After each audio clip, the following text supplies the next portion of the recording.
5,000 কোটি টাকার বাড়িতে থাকে, যেই বাড়িতে আছে 700 গাড়ি। একটা পরিবারে থাকে 5,000 কোটি টাকার বাড়িতে 700টি গাড়ি আছে, 8টি বোয়িং বিমান আছে। অথচ অন্যদিকে ইসরায়েলের গাজায় সপরিবারে হত্যা হওয়ার পরে শিশুটি খাচ্ছে পাশে বসে ঘাস। আহা, কি চিত্র বিশ্ব দেখছে। একদিকে 5,000 কোটি টাকার বাড়িতে 700 গাড়ি নিয়ে আল নাহিয়ান পরিবার, দুবাইয়ের রাজ পরিবার, তারা এইভাবে চলছে। অন্যদিকে গাজায় ফিলিস্তিনি শিশুরা না খেয়ে ধুকে ধুকে মরছে। বিশ্ববাসীর এই দৃশ্য এতটা করুণ, এত ভয়ঙ্কর, কাল কিয়ামতের ময়দানে এই আল নাহিয়ান পরিবারকে আল্লাহ পাক এমন পানিশমেন্ট দিবে, তোমার পাশের ফিলিস্তিনে ছোট্ট শিশু ঘাস খেয়ে বেঁচে আছে, তুমি 5,000 কোটি টাকার বাড়িতে 700 গাড়ি নিয়ে 8টা বোয়িং বিমান নিয়ে আছো, তোমাকে আল্লাহর কাঠগড়ায় দাঁড়াতেই হবে। কথা বলুন ঠিক কিনা? কোথায় মানবতা? এক বাড়ি 5,000 কোটি টাকার বাড়ি, মানুষ কয়েকজন থাকে একই পরিবারে, 8-10 জন 12 জন মানুষের 700 গাড়ি, 8টা বোয়িং বিমান আছে। এক একটা বিমানের প্রাইস হচ্ছে 1,000 কোটি টাকা করে। এক একটা কি গাড়ির সর্বনিম্ন দাম হচ্ছে 10 কোটি টাকা করে। ভাবেন, 40-50 হাজার কোটি টাকা এক পরিবারে বিলং করে। অন্যদিকে 40-50 টাকার জন্য ওই শিশুটা ঘাস খায়। হায় রে বিশ্ব, অবাক নয়নে তাকিয়ে আছে বিশ্ব। গাজার ফিলিস্তিনি সম্পর্কে আর কত মার খাবে। এই ফিলিস্তিনি মানুষ সম্পর্কে বিশ্বনবী তিনি বলে দিয়েছেন, জাআল হাক্কু ওয়া যাহাকাল বাতিল ইন্নাল বাতিলা কানা যাহুকা। আমার উম্মতের মধ্যে এমন একটা জাতি আসবে যারা বাতিলের কাছে মাথা অবনত করবে না, তারা সব সময় হকের উপর অটল অবিচল থাকবে, সত্য কথা বলবে, কাউকে ছাড় দিবে না। ক্বালা সাহাবী মান হুম ইয়া রাসূলুল্লাহ।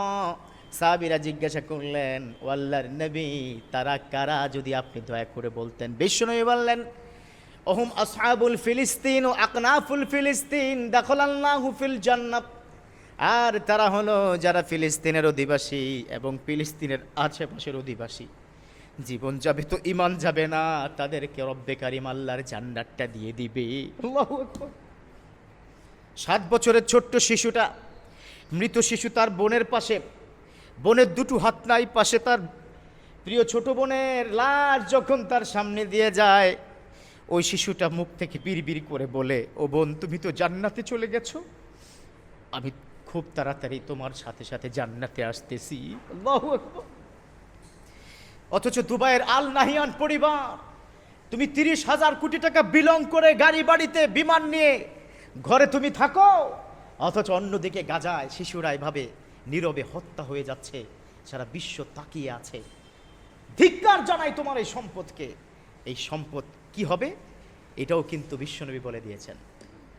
ইদা মাতাল ইনসান, যখন মানুষটা মারা যাবে, যখন সে দাখালাহু ফিল কুবুর, যখন সে কবরের মধ্যে প্রবেশ করবে, ওই মানুষটা কবরে যখন যাবে, তখন টোটাল সম্পত্তিটা সাপের মতো পুরো বডিটাকে পেঁচিয়ে বলবে, আমি আনা কানজুকা ওয়া আনা মালুকা। ও শোনো মানুষ, আমি তোমার সেই সম্পদ, যেই সম্পদটা তুমি পৃথিবীতে ভোগ করেছো, রেখে আসছো, সেই সম্পদ, যে সম্পদ তুমি পৃথিবীতে রেখে এসেছো, অন্যের উপকারে তুমি আসো নাই। গাজায় হাজার হাজার মুসলিম হত্যা হচ্ছে নির্মমভাবে, অথচ তোমার সামনে বিশাল আস্ত উট, আস্ত দুম্বা 2 লোকমা খেয়ে ফেলে দেয়।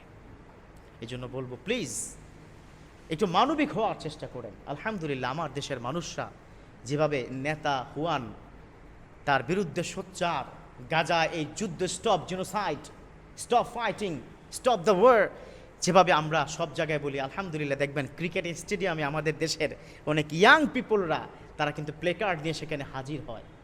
দিস ইজ কল ইমান।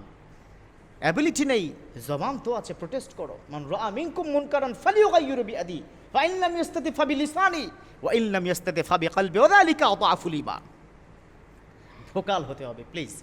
আমি এই জন্য বলবো, হয়তো আমার কথা আপনি বুঝবেন না, I would like to request the king of the king, mister Al Nahyan family, please do something for the Palestine people, please do something for the Palestine people. আল্লাহ আপনাকে ধরবে, আল্লাহ will ask you about this matter, what you have done in this world. পৃথিবীতে তুমি কি করেছো, তোমাকে আল্লাহ ধরবে তুমি কোন দেশের রাজা মহারাজা। ইনিল হুকমু ইল্লা লিল্লাহ লিমানিল মুলকুল ইয়াউম। আল্লাহ নিজে বলবে আজকে কার ক্ষমতা, এই বিশাল অধিপত্যর মালিককে আজকে। এই জন্য রাজা আল নাহিয়ান পরিবারের যারা আছেন আপনাদেরকে বলবো, please do something for the Palestine people. আল্লাহ আমাদের বুঝার তৌফিক দান করুক, আমিন।